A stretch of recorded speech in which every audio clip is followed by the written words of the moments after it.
अस्सलाम वालेकुम स्टूडेंट्स। आज का हमारा टॉपिक है कि हम किस तरह से गूगल डॉक्स जो है उसको हम यूज़ कर सकते हैं। उसके लिए सबसे पहले आपने क्रोम ब्राउज़र जो है उसको ओपन करना है, अपने जीमेल अकाउंट के अंदर लॉगिन करना है और जो ऐप्स का आइकन बना होता है डॉट्स का उस पर क्लिक करेंगे तो आपको जो गूगल डॉक्स की ऑप्शन है वो नज़र आएगी। इस पर आपने क्लिक करना है। जैसे ही आप इस पर क्लिक करेंगे तो उसके बाद आपके सामने कुछ टेम्पलेट्स ओपन हो जाएंगे। अगर आपने कोई इन टेम्पलेट्स में से किसी एक टेम्पलेट को यूज़ करना है तो आप उस पर क्लिक करें, आपके सामने उसका जो फॉर्मेट है वो शो हो जाएगा। या अगर आपने प्रीवियसली किसी डॉक्यूमेंट पे काम किया है, आप उसको ओपन करना चाहते हैं तो आप उसको भी ओपन कर सकते हैं। नीचे उसके ऑप्शंस दिए गए हैं। हम ब्लैंक डॉक्यूमेंट स्टार्ट करते हैं क्योंकि हमने जो है वो अभी जस्ट बेसिक्स जो है उसको देखना है। जब आप ब्लैंक डॉक्यूमेंट को सिलेक्ट करेंगे तो आपके सामने एक बिल्कुल ब्लैंक डॉक्यूमेंट जो है वो ओपन हो जाएगा। यहाँ पे चूँकि ये ब्लैंक है और पहले से सेव नहीं है इसलिए अनटाइटल्ड के नाम से आएगा। नीचे कुछ आपको ऑप्शंस जो हैं मेन्यू के वो नज़र आते हैं। हर एक मेन्यू के अंदर अगेन डिफरेंट सब ऑप्शंस दिए गए हैं, ये सब मेन्यू दिए गए हैं। उसके नीचे एक टूल बार दिया गया है जहाँ पे कुछ ऑप्शंस जो मोस्टली यूज़ करते हैं वो हैं, जैसे कि अनडू है, रीडू है, प्रिंट का ऑप्शन है या स्पेलिंग्स एंड ग्रामर्स वगैरह को चेक करने का ऑप्शन है। उसके साथ आपके पास फॉर्मेट पेंट है कि आप किसी एक पैराग्राफ का फॉर्मेट या कॉपी करके किसी दूसरे पे अप्लाई करना चाहते हैं। साथ में आपके पास जूम टूल जो है वो दिया गया है कि आप अपना स्क्रीन जो है या डॉक्यूमेंट जो है उसको किस लेवल तक जूम करना चाहते हैं। यहाँ पे एक टेक्स्ट कॉपी करते हैं, ये डमी टेक्स्ट है बेसिकली। ऊपर आप देख सकते हैं कि आपका जो डॉक्यूमेंट है उसका स्टेटस भी आपको शो होता रहता है। अब यहाँ पे हम इसका जूम लेवल थोड़ा सा इंक्रीज़ करते हैं ताकि क्लियरली नज़र आ सके। यहाँ टॉप पे आपको जो है वो रूलर्स दिए गए हैं आपकी डॉक्यूमेंट में आपको हेल्प करने के लिए, और लेफ़्ट साइड पे भी जो है वो आपको एक रूलर दिया गया है जिससे आप को हेल्प मिलती रहती है कि आप टेक्स्ट जो है वो कहाँ पे टाइप कर रहे हैं। उसी के साथ अगर आप टॉप पे देखें तो आपको कुछ टाइटल और हेडिंग्स के ऑप्शंस दिए गए हैं कि आप डायरेक्टली यहाँ से सिलेक्ट करेंगे तो आपको ज़्यादा फॉर्मेटिंग करने की ज़रूरत जो है वो नहीं होगी, आप सिंपली यहीं से सिलेक्ट कर सकते हैं। उसके बाद बात करें फॉर्मेटिंग की तो आप किसी स्पेसिफिक टेक्स्ट को सिलेक्ट करेंगे, उसके बाद आप फॉन्ट्स के ऑप्शन पर क्लिक करेंगे। आपके पास कुछ लिमिटेड ऑप्शंस दिए गए हैं, आप चाहें तो एक्स्ट्रा फ़ॉन्ट्स जो हैं वो भी इसमें ऐड कर सकते हैं। जो अवेलेबल फ़ॉन्ट्स हैं इनमें फिर आपको मज़ीद उनके जो एक्स्ट्रा स्टाइल्स हैं लाइट, नॉर्मल, बोल्ड या इटैलिक वो भी साथ में आपको प्रोवाइड किए गए हैं। आप यहीं से डायरेक्टली भी उनको सिलेक्ट कर सकते हैं, और अगर आप चाहें तो आप ऊपर जो बोल्ड, इटैलिक और अंडरलाइन के ऑप्शंस दिए गए हैं यहाँ से भी सिलेक्ट कर सकते हैं। उसके बाद हमारे पास साइज़ है।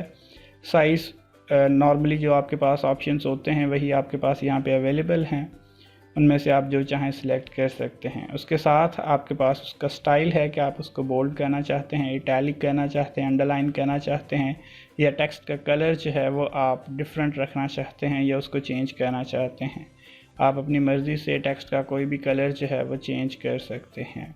उसके साथ है आपके पास टेक्स्ट को हाईलाइट करने का ऑप्शन कि आप किसी स्पेसिफिक टेक्स्ट को जो है वो सिलेक्ट करके उसको अपनी चॉइस का कलर जो है उससे हाईलाइट कर सकते हैं।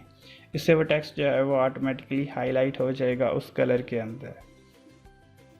उसके बाद है आपके पास कि आप अगर किसी स्पेसिफिक वर्ड के एंड पे जो है वो कोई एक लिंक ऐड करना चाहते हैं तो आपने उसको सिलेक्ट करना है, लिंक के आइकन पे क्लिक करना है तो आपके पास लिंक का जो ऑप्शन है वो अपीयर हो जाएगा। यहाँ पे आप लिंक जो है उसको पेस्ट करेंगे, उसके बाद आपने अप्लाई के बटन पे क्लिक करना है तो उस वर्ड पे जो है वो लिंक अप्लाई हो जाएगा। अब जैसे ही आप उस वर्ड पे क्लिक करेंगे तो वो लिंक जो है वो आपको शो होगा। यहाँ से आप चाहें तो आप उस लिंक को कॉपी, एडिट या उस लिंक को रिमूव भी कर सकते हैं। उसके बाद आपके पास जो नेक्स्ट ऑप्शन है वो है कमेंट्स को ऐड करने का। इस पर आप क्लिक करेंगे तो आपके पास राइट साइड पे जो है वो एक कमेंट विंडो ओपन हो जाएगी। यहाँ पे आप कोई भी कमेंट जो टाइप करना चाहते हैं वो आप सिंपली उसमें टाइप कर सकते हैं। फॉर एग्जांपल ये हमारे पास डमी टेक्स्ट है तो मैं यहाँ पे एक कमेंट ऐड कर देता हूँ, दिस इज़ डमी टेक्स्ट। अब ये मेरे पास टेक्स्ट जो है, ये कमेंट जो है वो मेरे पास सेव हो गया है। अगर हम बात करें इस सारी एडिटिंग की, तो ये लेफ़्ट साइड पे आपके पास सेव हो रहा है कि ये डॉक्यूमेंट्स जो है इसके अंदर आप बेसिकली इस टाइम पे एडिटिंग जो है वो परफॉर्म कर रहे हैं। उसके बाद बात करेंगे नेक्स्ट ऑप्शन की, तो वो है हमारे पास इमेज को इंसर्ट करने का। इमेज आप चाहें तो आप कंप्यूटर से भी अपलोड कर सकते हैं, या आप अपनी ड्राइव से भी ले सकते हैं, या कैमरा के थ्रू जो है वो आप इमेज बना के डॉक्यूमेंट के अंदर जो है वो इंसर्ट कर सकते हैं। उसके बाद नेक्स्ट हमारे पास जो है कुछ पैराग्राफ के ऑप्शंस हैं, जिसमें हमारे पास मोस्टली जो है वो अलाइनमेंट्स हैं कि हम टेक्स्ट को लेफ़्ट राइट या सेंटर अलाइन जो है वो कर सकते हैं। उसके बाद लाइन स्पेसिंग के कुछ ऑप्शंस कि हम दो लाइंस जो हैं उनके दरमियान मैक्सिमम जो डिस्टेंस है वो कितना रखना चाहते हैं। डिफरेंट ऑप्शंस जो हैं हम इनको एक्सप्लोर कर सकते हैं। इसी तरह से हमारे पास डिफरेंट पैराग्राफ के दरमियान स्पेसिंग है, या हम कस्टम स्पेसिंग जो है उसको भी ऐड कर सकते हैं। उसके बाद कुछ बुलेट्स के ऑप्शंस हैं आपके पास कि आपने अगर कोई लिस्ट बनाई है तो उसमें बुलेट्स या नंबरिंग ऐड करते हैं, तो वो ऑप्शंस जो हैं वो भी आपको प्रोवाइडेड हैं, और इसमें डिफरेंट ऑप्शंस आपको दिए गए हैं। लिस्ट के डिफरेंट फॉर्मेट्स हैं, आप जो फॉर्मेट सिलेक्ट करेंगे वो फॉर्मेट आपका ऑटोमेटिकली जो है वो अप्लाई हो जाएगा उस पैराग्राफ पे जिसको आपने सिलेक्ट किया होगा। इसी तरह से बुलेट्स के अंदर भी डिफरेंट ऑप्शंस जो हैं वो अवेलेबल हैं, आप जो चाहें वो सिलेक्ट करके उसको अप्लाई जो है वो कर सकते हैं। इस तरह से आप लिस्ट जो है उसको डिफरेंट फॉर्मेटिंग में जो है वो चेंज कर सकते हैं। उसके साथ नेक्स्ट जो है वो आपको बेसिकली कुछ इंडेंट के ऑप्शंस दिए गए हैं। इंडेंट का मतलब बेसिकली ये होता है कि आप टेक्स्ट को जो है वो लेफ़्ट साइड से कितना शिफ्ट करना चाहते हैं राइट साइड की तरफ। आपके पास स्टेप बाय स्टेप इंडेंटेशन होती जाएगी, मींस कि टेक्स्ट जो है वो शिफ्ट होता जाएगा राइट साइड की तरफ स्टेप बाय स्टेप। इसी तरह से अगर आपके पास लास्ट ऑप्शन देखें तो ये है क्लियर फॉर्मेटिंग का। आप जिस टेक्स्ट को सिलेक्ट करके इस ऑप्शन पे क्लिक करेंगे उस पर आपने जो भी फॉर्मेटिंग की होगी वो ऑटोमेटिकली सारी की सारी जो है वो रिमूव हो जाएगी। इस तरह से आप वापस अपनी ओरिजिनल फॉर्म के अंदर जहाँ से स्टार्ट किया था आप वापस वहीं पहुँच जाएंगे। अगर आप कमेंट्स को देखना चाहते हैं तो टॉप पे आपके पास जो है वो कमेंट का आइकन है, यहाँ पे आप क्लिक करेंगे तो आपको एक डिटेल लिस्ट जो है कमेंट्स की शो हो जाएगी कि आपने एग्जैक्टली किस वर्ड पे कौन सा कमेंट किया था। आप चाहें तो आप अपने ही कमेंट को दोबारा रिप्लाई भी कर सकते हैं। इसी के साथ आप जो है वो इस डॉक्यूमेंट को शेयर करना चाहें तो आप इस डॉक्यूमेंट को अपने फ्रेंड्स के साथ शेयर भी कर सकते हैं।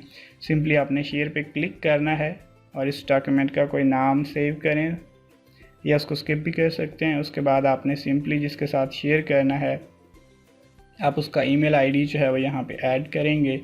ऐड करने के बाद आप डन पे क्लिक करेंगे तो ये फ़ाइल जो है आपकी ड्राइव से ऑटोमेटिकली जो है उसको मेल में चली जाएगी और उसके साथ जो है ये फ़ाइल ऑटोमेटिकली शेयर कर दी जाएगी। होप सो कि आपको अंडरस्टैंडिंग हुई होगी। अगर कोई क्वेश्चन है तो आप लोग कमेंट्स में पूछ सकते हैं।